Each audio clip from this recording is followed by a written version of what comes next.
Sigmund Freud. From my own years of therapeutic À savoir que le langage, ça n'a jamais, ça ne permet jamais de parler que des choses qui ont... Was interested in Chaque sens, le sujet supposé where the hell savoir. did I get these ideas, you know? El replanteamiento del papel social de la psicología en América Latina. Black box. Si ya estás muy cansado de pasarte la vida todo el tiempo buscando la solución con terapia divinos, pero nada camina, incluso algún pastor de televisión, vos mejor escucha. La caja negra no te va a ayudar. La caja negra. La caja negra solo la va a complicar. La caja negra. La caja negra no te va a ayudar. La caja negra. La caja negra anda a saber que te encontrás. La caja negra. Estamos abriendo La Caja Negra, radio de psicología. La complejidad de la mente en entrevistas simples. Conducción, Sebastián Gulín. Acompañan Emma Seceni, Luciano Rossi, Dante Ferraro. Por FM de la Azotea, 88.7, Radio Comunitaria.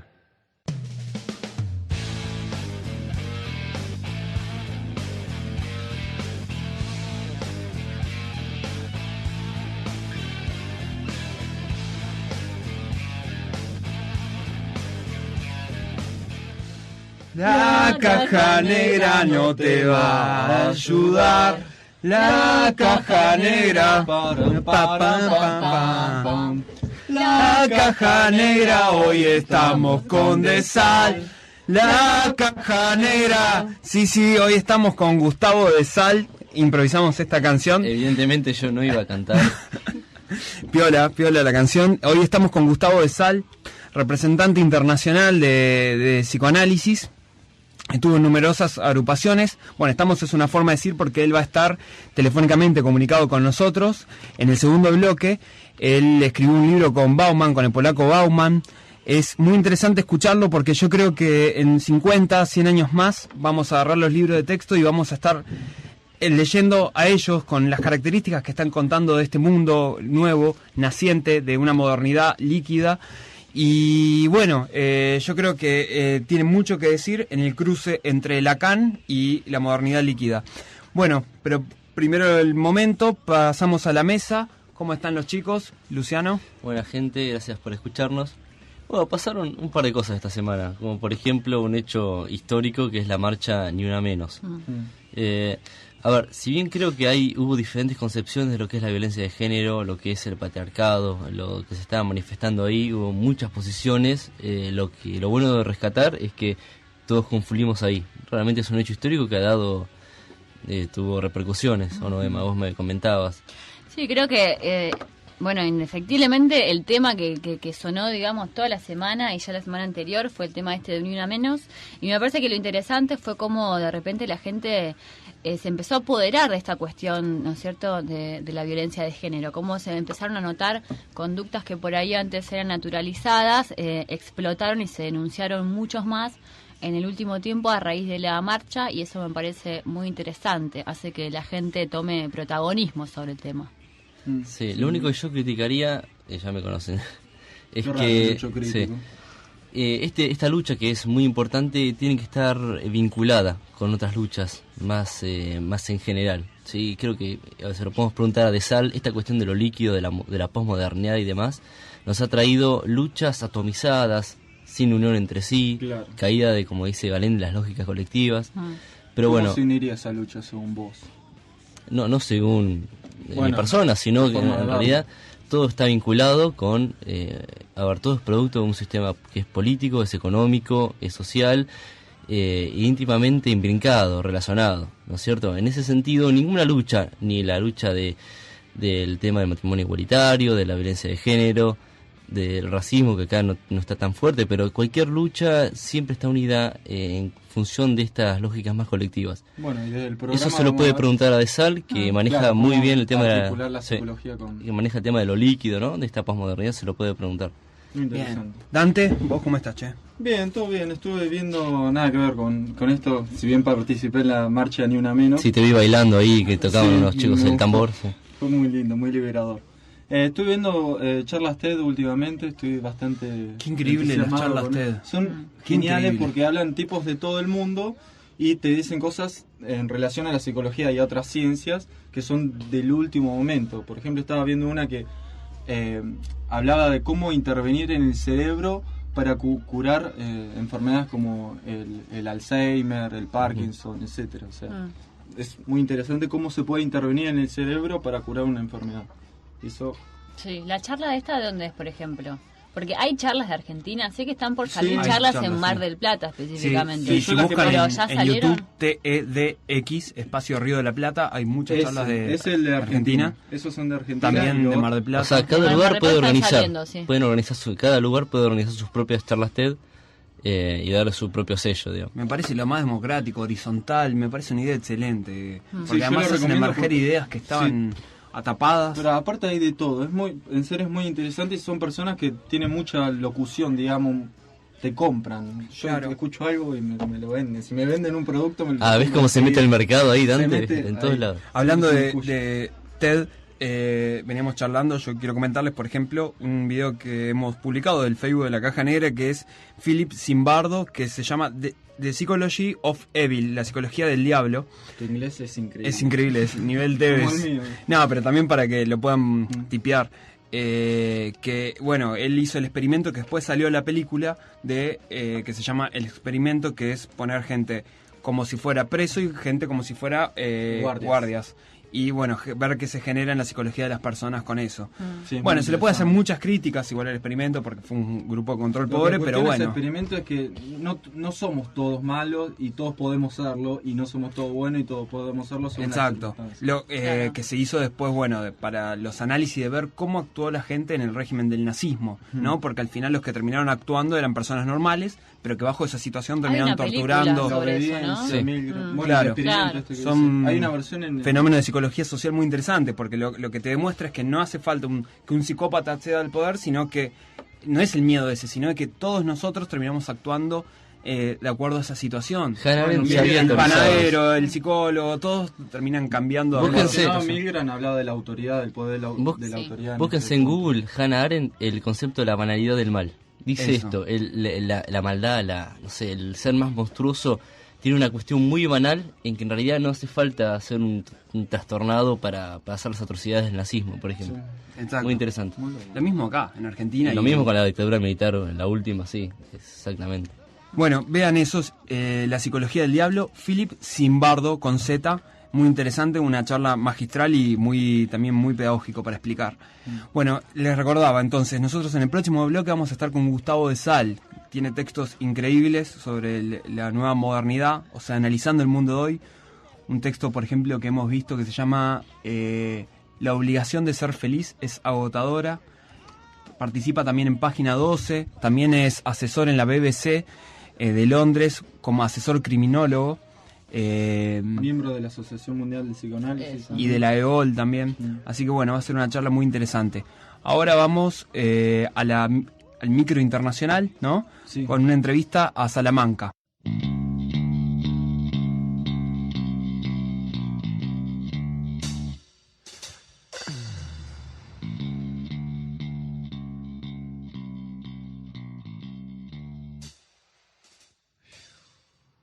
Hola Valentina, contanos cuál es tu formación, dónde estudiaste y qué tipo de trabajo estás realizando actualmente.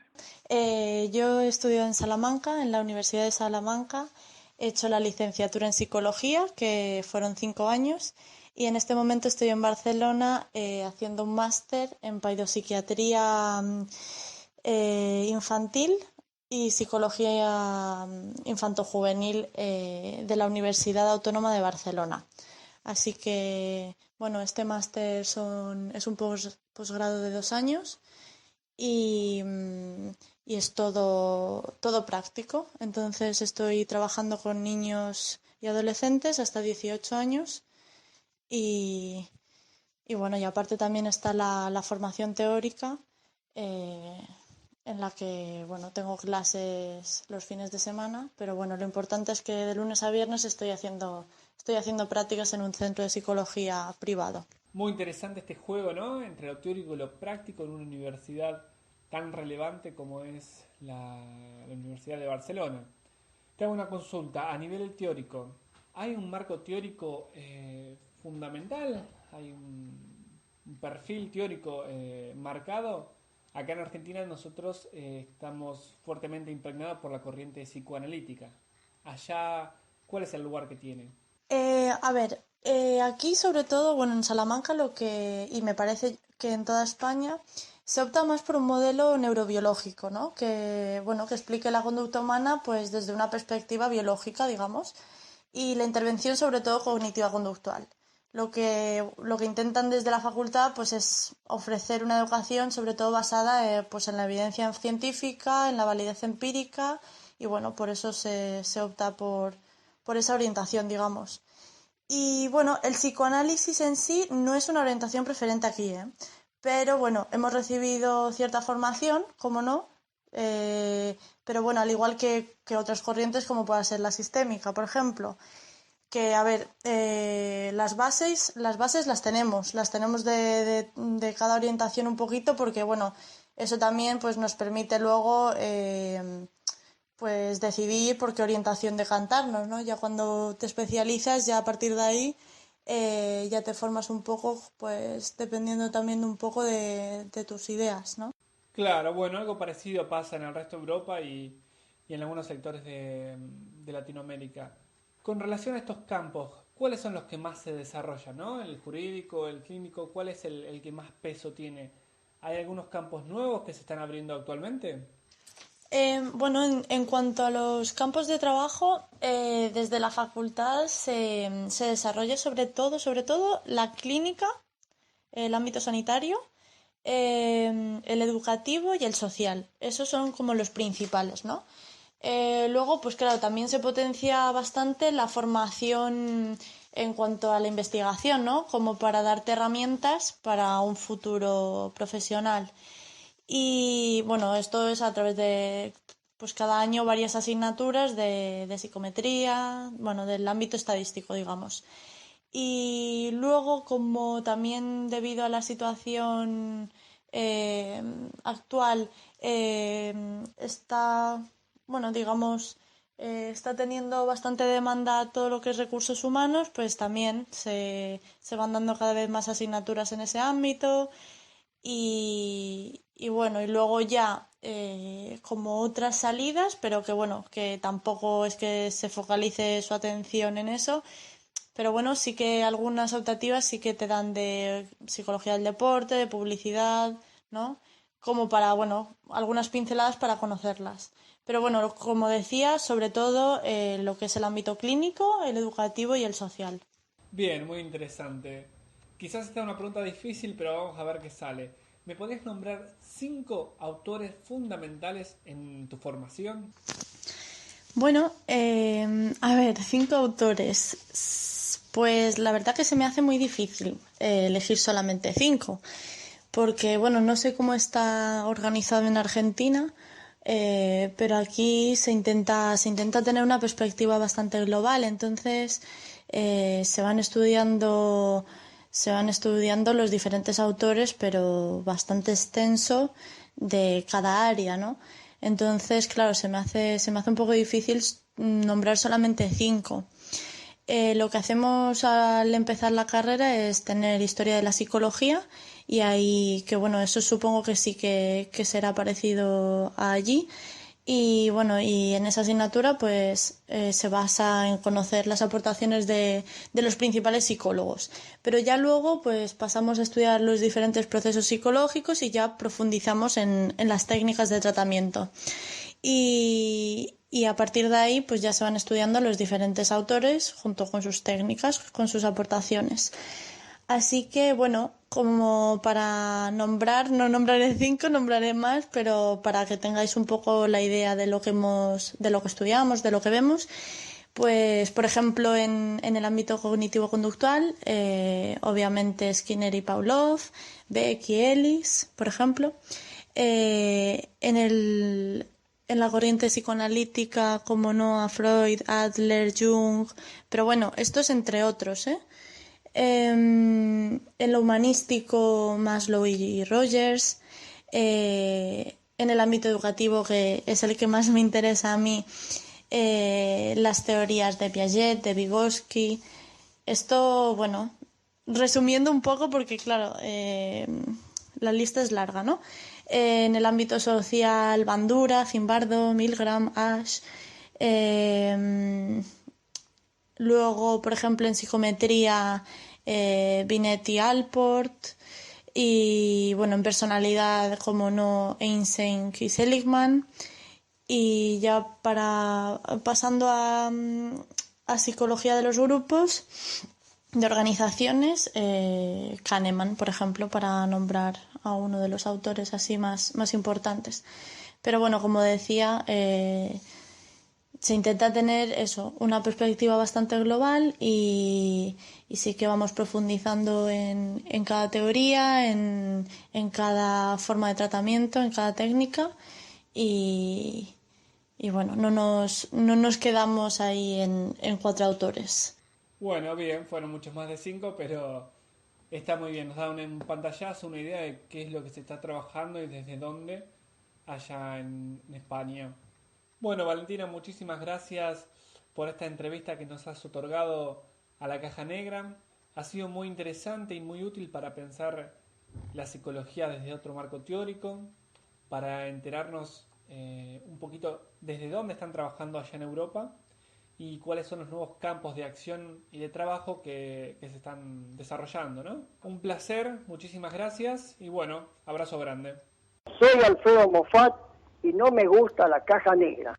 Yo, soy un rapero, rapear es lo que quiero, sí. De un barrio obrero sin dinero y de por ahí. No soy primero, ni segundo, ni tercero aquí. El pueblo entero está primero y luego me importa un maní. Soy un rapero, informar es lo que quiero, sí. Como un reportero, pero del guero vine a comunicar.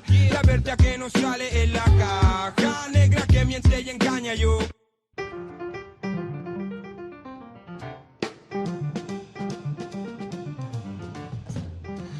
Bueno, estamos ya en el segundo bloque de La Caja Negra, Radio de Psicología. Sí, se escucha bien, me estaban preguntando de la operación si se escucha bien, porque ya estamos en línea con Gustavo de Sal. Él es psicoanalista, ya lo hemos presentado un poco, él es psicoanalista, escribió un libro con Bauman, con Zygmunt Bauman, que se llama El retorno del péndulo, muy famoso. Habla de la modernidad, del mundo del consumo, de los medios, y lo vincula con Freud y con Lacan. Y bueno, ¿qué tal, Gustavo? ¿Nos escuchás? Sí, perfectamente. Perfecto, buenas tardes allí en Mar del Plata y buenas noches aquí en Madrid. Bien, buenas noches. Sabemos que, vos naciste en Argentina y estudiaste acá, ¿no? En la UBA. Sí, efectivamente. Bueno, nosotros somos estudiantes de Mar del Plata, estudiantes de psicología del último año. Hacemos esta radio como un emprendimiento autogestionado para los estudiantes y le tratamos de poner onda y de comunicarnos con todo lo que está surgiendo en la psicología a nivel nacional y también cuando podemos internacional. Contanos un poco, más o menos, Gustavo, para que la gente que por ahí no está tan relacionada con tu trabajo, que nos cuente qué tópicos has indagado, qué es lo que más has estudiado, cuáles son tus temas. Bueno, a ver, vamos a ver. Mi actividad se divide en dos grandes ramas. Por una parte, el psicoanálisis, en lo que me he formado durante muchos años, y también mi dedicación a la literatura. Dentro del campo del psicoanálisis, bueno, tengo mi práctica clínica hace ya muchos años, hace 40 años, y también me dedico a la investigación, a la escritura de ensayos en el terreno del psicoanálisis, y dentro del campo de la literatura, me he internado en la novela, libros de relatos y bueno, más me giro alrededor de esas dos ocupaciones. Los temas que me han interesado dentro del campo del psicoanálisis, bueno, son muchos, por supuesto. Me dedico también mucho a la docencia del psicoanálisis, aquí en España y en distintos lugares de Europa. También en Argentina, viajo con una cierta frecuencia, pues, también por motivos también de docencia. Qué lástima de haber sabido personalmente. Uno de los temas que más me han interesado dentro del campo de la clínica es fundamentalmente el terreno de la psicosis, que es el que ocupa quizás el porcentaje mayor, digamos, del trabajo clínico que realizo. Y, por supuesto, después todo lo que es dentro del terreno de lo que podríamos denominar las conexiones entre el psicoanálisis y lo que Freud llamaba el malestar en la cultura. Eso me interesa mucho. O sea, tratar también de echar una mirada sobre los síntomas de la cultura contemporánea. Bien, los dos temas nos parecen interesantísimos. Me gustaría arrancar con el segundo que nombraste, porque bueno, nosotros llegamos a vos por el libro que escribiste con Bauman. Quería saber, que me parece que va por ahí por el segundo tema, en el cruce entre la sociología y la psicología. Y bueno, quería saber qué te motivó a contactarte con él, si ibas con una pregunta. Bueno, el origen del libro fue una experiencia muy, muy grata para mí. En verdad, Bauman había estado en la ciudad de Santander, en la Universidad Menéndez Pelayos, una universidad internacional que en los veranos hacen unos cursos magníficos con invitados locales y extranjeros de todas partes del mundo. Es una universidad muy prestigiosa, y hace unos, no sé si 3 o 4 años, creo que Bauman, 3 años me parece, sí, Bauman asistió como invitado a dictar un seminario al cual no pude asistir, pero bueno, a través de una persona que estaba allí en la universidad, contacté con él a través del mail, con el propósito de, en realidad, de hacerle una entrevista. En principio ese era el objetivo. Dado que Bauman es un autor que cita abundantemente a Freud, prácticamente que no hay obra suya en donde no haya alguna mención a Freud, muy especialmente, por supuesto, los artículos llamados, entre comillas, sociológicos de Freud. Y bueno, me interesó la posibilidad de realizar una entrevista a través del correo electrónico. Y en realidad lo que en un principio tenía el formato de entrevista se fue convirtiendo en una conversación digital, digamos, a través del correo electrónico. Esa conversación dio paso también al intercambio de textos y bueno, en determinado momento era evidente que lo que se había ido creando ya no era una entrevista, sino que ya tenía otro formato, y le propuse la idea de que pudiéramos convertirlo en un libro, cosa que aceptó de inmediato. Y bueno, tuve la fortuna de granjearme la confianza y la simpatía y la increíble generosidad de alguien que digamos, se dejó, entre comillas, tentar por la conversación con un perfecto desconocido para él, por supuesto. Qué bien que la globalización en uno de sus aspectos posibilite esto, el encuentro entre un psicoanalista argentino y un sociólogo polaco, como dice Deleuze, esos I que se generan y producen emergentes, ¿no? Producciones interesantes. Yo te quería preguntar, a ver, se escucha medio mal, ahí está. Yo te quería preguntar, bueno, si nos contás un poco del libro, porque ya el título atrapa, es El retorno al péndulo, a ver qué significa esto. ¿De qué trata? ¿Qué significa eso? Efectivamente, bueno, la frase, el título, perdón, es un título que pertenece a una frase que está en la correspondencia que sostuve con Zygmunt Bauman. El libro se compone de 4 ensayos de él y 4 comentarios y respuestas a sus ensayos y el intercambio de correos electrónicos, y en uno de ellos hay una frase donde Bauman emplea este sintagma, el retorno del péndulo. ¿En qué contexto?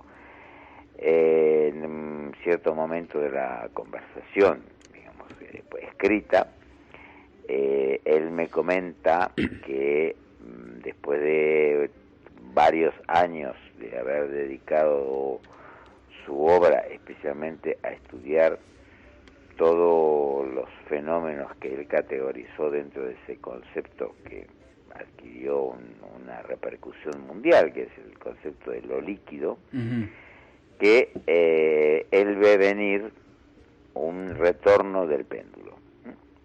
Un retorno de lo sólido. Bueno, efectivamente, esa es la pregunta. Expliquemos a la gente que lo líquido sería lo fugaz, lo fluido, los vínculos que se desarman más rápido, las parejas, las uniones, el lazo social, se desprende, tiene más esa consistencia de lo líquido que antes, por ahí en la modernidad, en 1800, 1700, era más sólido.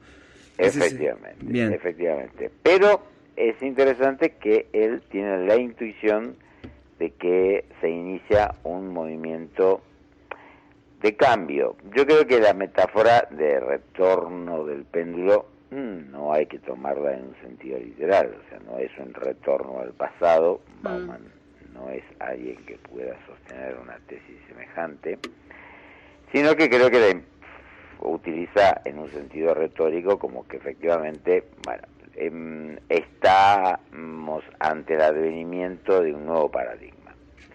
Un nuevo paradigma que seguramente hará necesario que el concepto de lo líquido tenga que volver a pensarse, o que quizás haya llegado a esté iniciando un cierto caso. La frase es una frase inconclusa, es decir, una frase que él no desarrolla. Yo lo interrogo por ese enigma y no me da una respuesta directa. Bueno, con lo cual el lector, a través del libro, puede tener la oportunidad de darle a esa frase el significado que le sugiera la lectura del libro. Gustavo, ¿en qué se manifiesta este retorno que habla Bauman, que viene a transformar un poco el concepto de lo líquido? ¿En qué situaciones, hechos se manifiesta estos cambios? Se manifiestan en el hecho de que lo líquido, yo creo, digamos, que se corresponde con un estado del capitalismo que ha sido de alguna forma solidario y aliado de un movimiento, una ideología política llamada la socialdemocracia.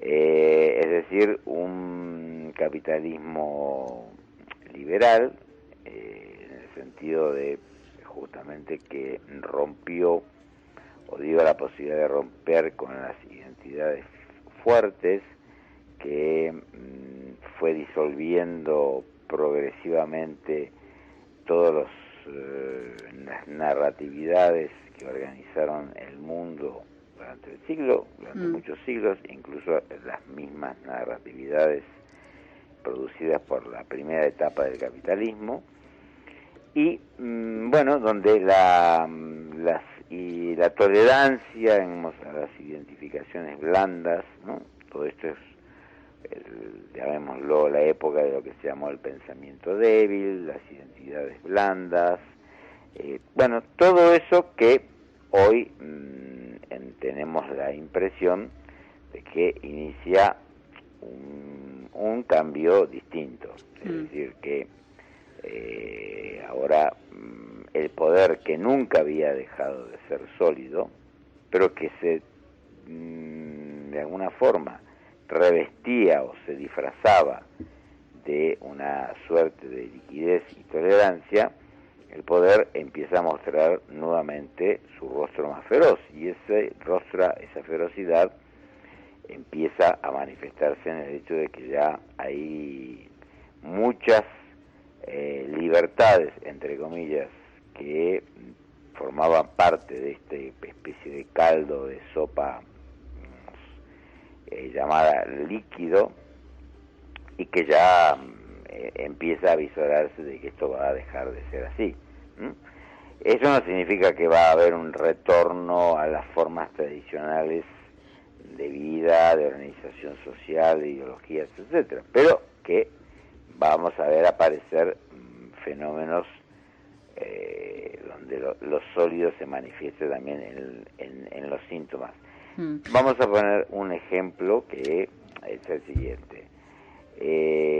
Por ejemplo, el terrorismo que cada día se va complicando más en el mundo, el fenómeno como el Estado Islámico, que uno podría creer que es un fenómeno que no pertenece a la esfera de Occidente, que es como, bueno, un problema que está allí lejos. Bueno, también forma parte del mundo global y es la expresión de que efectivamente también se empiezan a visorar efectos sólidos en la posmodernidad. Por ejemplo, el hecho de que hay muchas personas que necesitan, frente a esta caducidad de las identidades fuertes, no necesitan el resguardo de nuevos ideales, y eso se manifiesta en el hecho de que, para asombro de Occidente, muchas personas europeas, fundamentalmente europeos, más que americanos, en general europeos, bueno, se han alistado, no son millones de personas, son algunos quizás miles de personas que se han alistado en el Estado Islámico. Increíble esto. No buscando sabía. Evidentemente algo sólido. ¿Esto, Gustavo, es producto del propio mercado o se le escapa al mercado? ¿Esto es algo que se le escapa? A ver, eso es difícil de distinguir. Digamos, no hay exactamente una contradicción entre el hecho de que sea producto del mercado o del neoliberalismo y que al mismo tiempo sea un efecto que escape a su control. Efectivamente, desde luego que el Estado Islámico no es solamente la expresión del discurso neoliberal, pero no es algo que esté del todo ajeno, en la medida en que es un discurso que, a través de ese fenómeno llamado de la globalización, bueno, extiende sus redes ya por todas partes. Claro. No olvidemos que el Estado Islámico, bueno, utiliza exactamente las mismas herramientas tecnológicas que los estados occidentales. Claro. ¿Vos planteás, Emma, querés decir algo? Sí, le iba a preguntar, bueno, primero te saludo, mi nombre es Emma. Me encanta, Emma. Igualmente. En realidad te quería preguntar sobre la conexión que existe entre justamente esta cuestión líquida, que tiene que ver con esta modernidad, bueno, la que plantea también Zygmunt Bauman, y la teoría lacaniana, de la que vos de alguna manera sos un referente o difusor. Bueno, yo he encontrado, bueno, es una tesis que he tratado de exponer en el libro, muy discutible también, pero que ha tenido, bueno, una cierta aceptación, por lo menos dentro del campo lacaniano. Sí. Dentro del campo de la sociología no lo sé. Yo he establecido una conexión, efectivamente, entre lo que Bauman ha descrito bajo el concepto de lo líquido y dentro de lo que en el campo lacaniano, o digamos en la obra de Lacan, se transmite bajo la idea de el ocaso de la función paterna, es decir, una transformación en el orden simbólico, donde lo simbólico va debilitándose, incluso va debilitándose como un orden en sí mismo, y donde, bien, eso deja efectivamente a los sujetos, bueno, liberados a una suerte de disolución de los marcos de contención tradicionales. Por lo tanto, cada uno tiene que, frente a esa disolución de los ideales normativizantes del Edipo como una estructura que de alguna forma organizaba la vida psíquica de las personas, sí.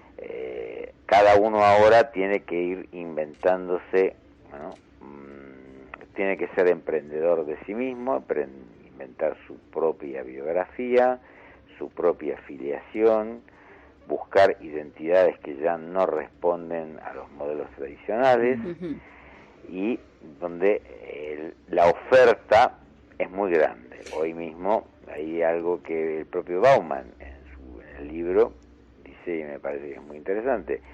Hoy un joven, para sobrevivir en el mundo contemporáneo, necesita tener plasticidad identitaria, es decir, ser capaz de cobrar distintas identidades según las situaciones en las que se encuentre. Sí. Bueno, podemos dar de esto un ejemplo muy sencillo y que todos los oyentes lo podrán reconocer de inmediato. A ver. La gente, hoy en día, las personas jóvenes que buscan trabajo, saben que tienen que, según el objetivo, como se dice, el target, ¿no?, al que se dirijan, tienen que tener, que ya cada currículum tiene que estar conformado según las características del objetivo. Claro. Es decir, que si una persona tiene el título de medicina, por ejemplo, y un máster en investigación biológica, y etcétera, etcétera, según el trabajo que esté buscando, hasta eso puede ser un inconveniente, ese título. Y puede ser mejor esconderlo, es decir, asumir otra identidad. Sí, ser más flexible. Es verdad, a mí me ha pasado, pero me ha pasado que de acuerdo al lugar que envío el currículum, pongo determinadas referencias porque sé que algunas pueden jugar en contra y otras a favor. Y siempre lo vas cambiando. Por eso lo tenés que venderte también, de otra manera. Por eso lo que hacen también las empresas es también stalkearte, buscarte en Facebook y saber verdaderamente cuál es tu identidad, y no la máscara que estás mostrando. Exactamente. Ahora, también lo que leía en un texto tuyo, me parece que fue esa cuestión de que ahora, por ejemplo, a los chicos, los padres, por ejemplo, como que los obligan o los incitan a que hagan muchas actividades como justamente para introyectar esta flexibilidad, para que estén como sean soldaditos del sistema. Me acuerdo del texto que vos pusiste, de que todos piensan en los chicos hiperactivos, pero no en los padres hiperactivistas. Sí.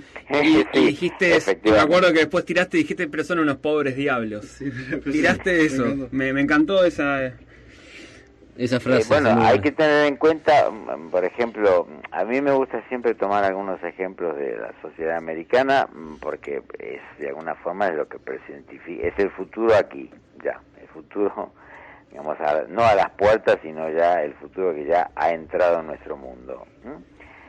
Bueno, por supuesto, esto es algo que afecta no a ciertas capas muy elitistas, pero hoy en día en Estados Unidos ciertas capas sociales saben que a sus hijos hay que enviarlos en determinados jardines de infantes que de alguna manera van a ir desde el comienzo garantizando, no garantizando un 100%, pero abriendo el camino futuro a que pueda alcanzar el nivel de la universidad que ellos desean. Claro. O sea que ya desde el año 0 el niño ya inicia una carrera competitiva que apunta a donde la universidad a la cual los padres ya están esperando que pueda llegar a ingresar. Ahora, esta es una presión bastante grande de alguna manera, porque es como, digo, siguiendo esta línea, como estas características del sujeto moderno, esta cuestión de poder aspirar a todo, digamos, a pensar que va a poder ser un sujeto completo, que va a poder resolver todo, que va a poder gozar sin límites. Exacto. Eso después, digamos, el sujeto se va a frustrar justamente, porque no necesariamente por ahí uno tiene la motivación, o realmente no tiene el interés, o... Sí, bueno, esta expresión que ya tiene bastantes años, este nuevo darwinismo social, donde efectivamente se trata de que solo van a sobrevivir aquellos que estén en condiciones de asumir estos nuevos imperativos, que son imperativos que tienen una potencia muy sólida. El hecho de que obligue al sujeto a adoptar posiciones flexibles, a licuar algunos de sus situaciones, de sus identificaciones, no significa que esos imperativos no tengan una gran solidez, porque son mensajes que se transmiten con inmensa potencia, y donde efectivamente la gente tiene la sensación de que para poder asumir las exigencias del mercado hoy en día, tiene que estar preparado, pero no solamente preparado desde el punto de vista académico, ¿no? Eso no es algo nuevo. Hay que estar subjetivamente preparado. Y subjetivamente preparado quiere decir estar dispuesto efectivamente como, bueno, mencionaste la palabra soldadito, sí, como un soldado del sistema. Dispuesto a cualquier misión a la que sea encomendado. Pero hay algún...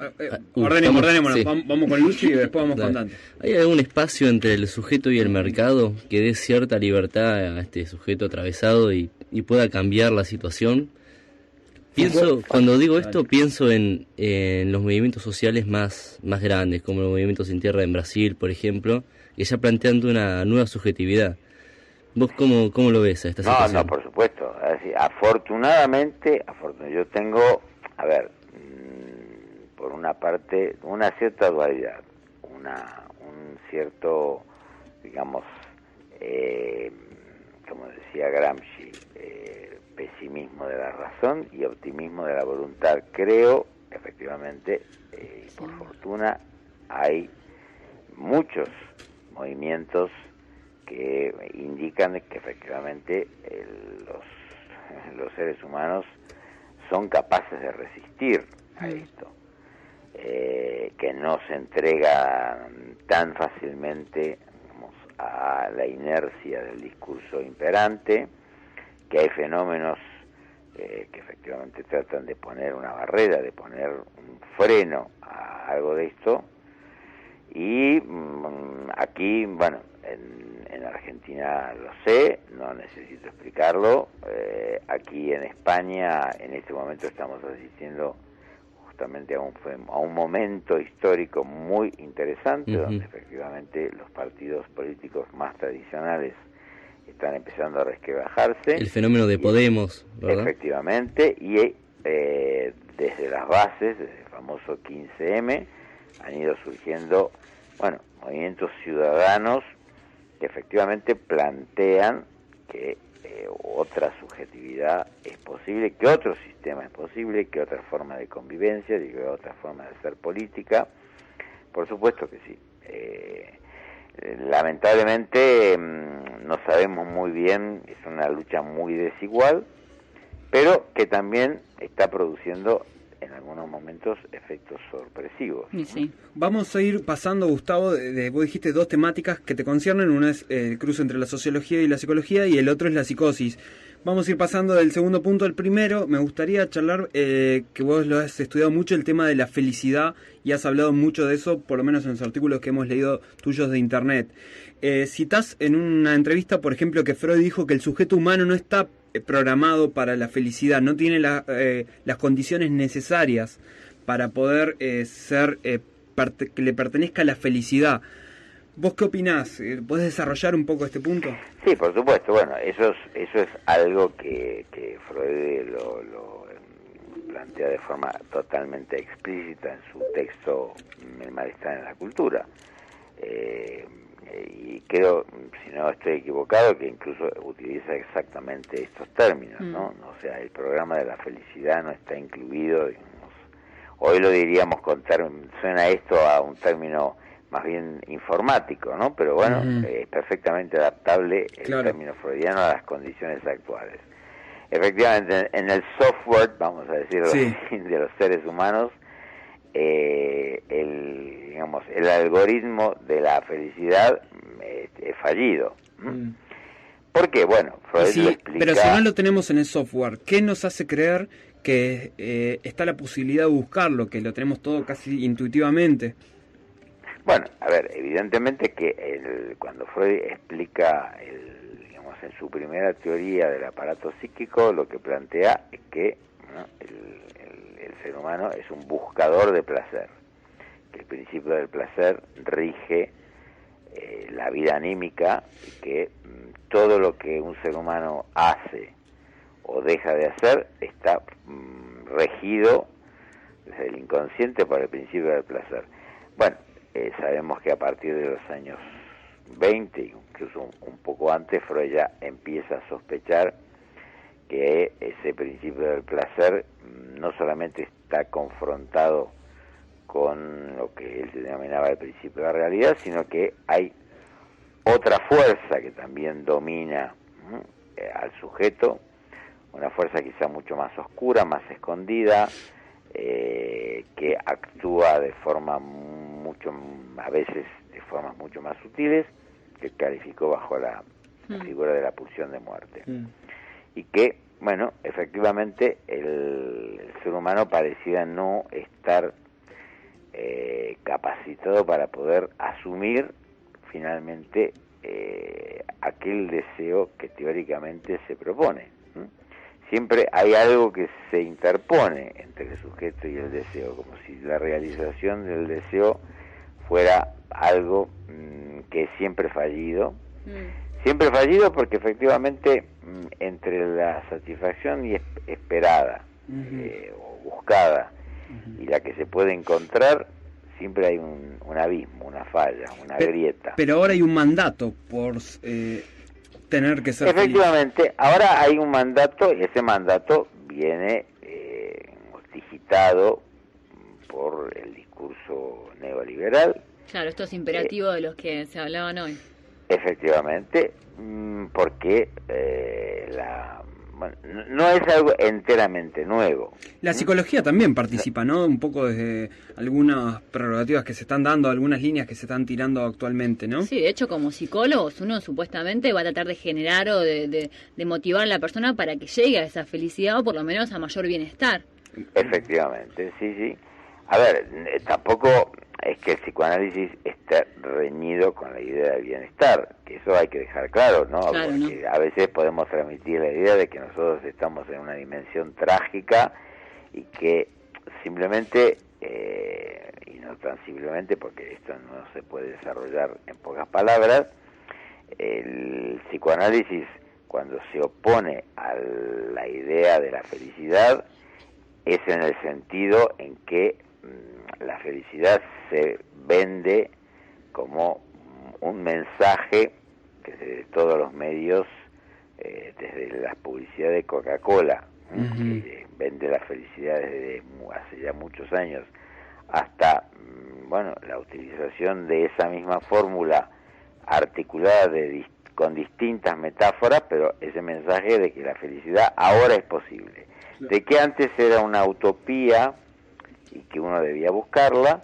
La diferencia, creo que lo que lo hace más actual la cuestión, y al mismo tiempo la convierte en un imperativo mucho más feroz, es que antes la felicidad era como una ilusión, como un espejismo que los seres humanos buscaban, en cierto modo a sabiendas de que eso estaba lejos.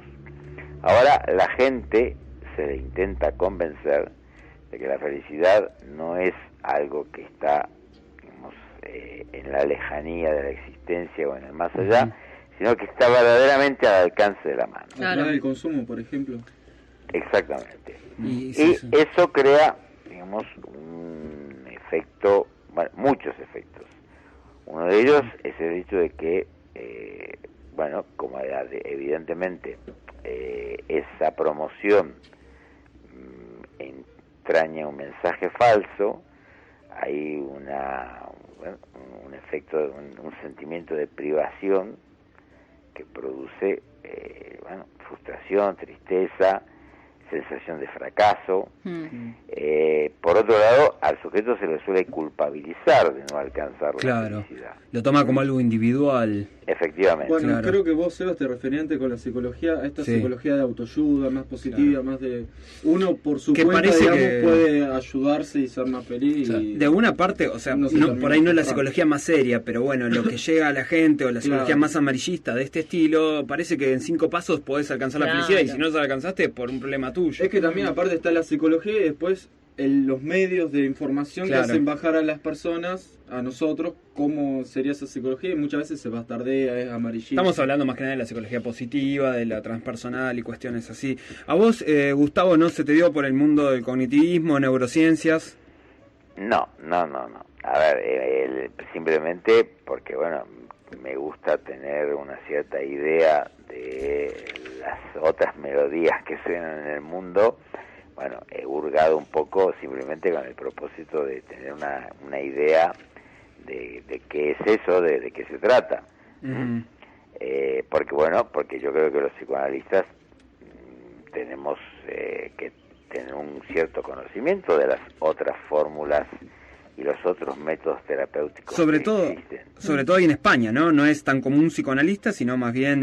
Efectivamente, más del España otro es lado. un país donde el psicoanálisis ha entrado, bueno, digamos, relativamente, a pesar de los años que llevamos bregando aquí, luchando, bueno, no es el fenómeno de extensión que existe en Argentina, que por otro lado sabemos que es algo totalmente excepcional. Claro. Es decir, no hay ningún lugar del mundo, ni siquiera la Francia de Lacan, el psicoanálisis tiene la pregnancia, la presencia, ha contaminado y teñido la vida, la cultura, el pensamiento, la conversación. Es decir, la presencia del psicoanálisis en la cultura en Argentina es en la cultura en el sentido más amplio del término, es decir, es en la vida de las personas, incluso las personas que no se psicoanalizan.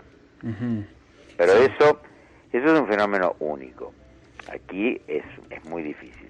Bien, Gustavo, te tenemos que dejar porque se ha terminado desgraciadamente el tiempo. Bueno, quedaron muchas preguntas. Sí. Estaremos comunicados y atentos y actualizados de lo último que vas escribiendo, ¿sí? ¿Cómo no? Estoy muy agradecido y espero que este proyecto vaya muy bien. Bueno, gracias. Y bueno, que me hagan llegar algún link, alguna forma para poder seguir en contacto. Sí, siempre subimos los programas a nuestro canal de YouTube, así que ahí seguramente te lo vamos a hacer llegar. ¿Cómo ves, Gustavo, el tema de que haya una entrevista a Bauman? ¿Es posible? Eso es muy difícil. Bauman en este momento ya prácticamente no contesta, ya está muy mayor, responde ya muy poco. Desde Argentina, algunos compañeros de las cátedras de la UBA me han pedido su mail, lo han invitado, pero no ha contestado. ¿Alguna entrevista cortita tampoco se podrá? A ver, como poder se puede intentar, pero lo que pasa es que yo tengo la impresión de que ya no concede entrevistas. Creo que ya está muy mayor, está cansado. Debe haber tenido, además, no lo sé, pero lo último que he sabido, bueno, que se cansaba mucho y... Claro. Tiene 90 años, 91 años, ¿no? Exactamente, sí. Claro, bueno. Y 90 años y una vida extraordinariamente intensa. Sí, claro, sí. Vivió todas las habidas y por haber en Europa. Bueno, Gustavo, muchas gracias por todo. Te despedimos acá desde Argentina. Mucha suerte en España y en todos tus trabajos. Y lo mejor para vos. Igualmente para ustedes. Muchísimas gracias. Encantado de hablar con vosotros. Bueno, la Caja Negra se termina. Seguimos en el próximo programa que vamos a entrevistar a Emma. ¿Me ayudas? A la criminóloga Quiñones Urquijo. Bien, que trabaja en una radio, ¿no? Sí, en realidad es columnista de la Rock and Pop, pero trabaja, tiene mucho trabajo. Ya vamos a indagar más. Qué interesante porque Emma me ha contado que trabaja muchos casos de criminalística muy interesantes. Así que bueno, nos vemos en el próximo programa dentro de 2 semanas. Un abrazo a todos. Soy un rapero, rapear es lo que quiero, sí. De un barrio obrero sin dinero y de por ahí. No soy primero, ni segundo, ni tercero aquí. El pueblo entero está primero y luego me importa un maní. Soy un rapero, informar es lo que quiero, sí. Como un reportero